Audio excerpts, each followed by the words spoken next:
Center.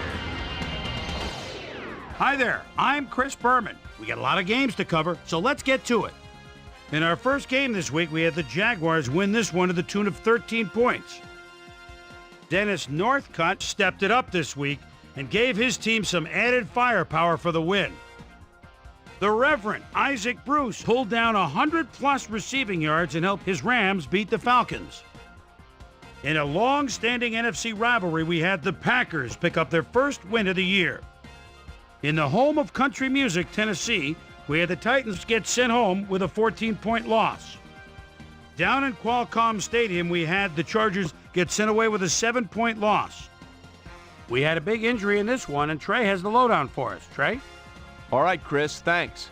Luckily, we had a relatively injury-free week, which makes my job just that much easier. Chad Pennington might be the biggest loss on this list. He's suffering from symptoms of a concussion, and he'll be out for 11 weeks. So that'll do it for now. Chris, let's send it back to you. Panthers, Chiefs. Trent Green calling signals at the 9-yard line. Crowd into it now. Rolls right. And look at this toss across his body between defenders. Picture perfect 6. The Chiefs win this one by the final score of 20-7.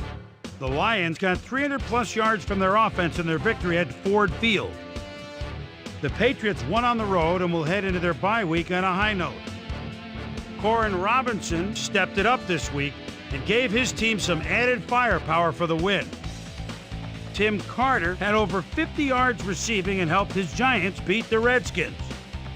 Deep in Cajun country in New Orleans, we had the Saints lose by just a single point. Bills, Raiders. Tyrone Wheatley is backed up in his own territory. Tries to bounce outside. He'll have the first down. Shakes another tackle. Goes down the sidelines. Wait a minute.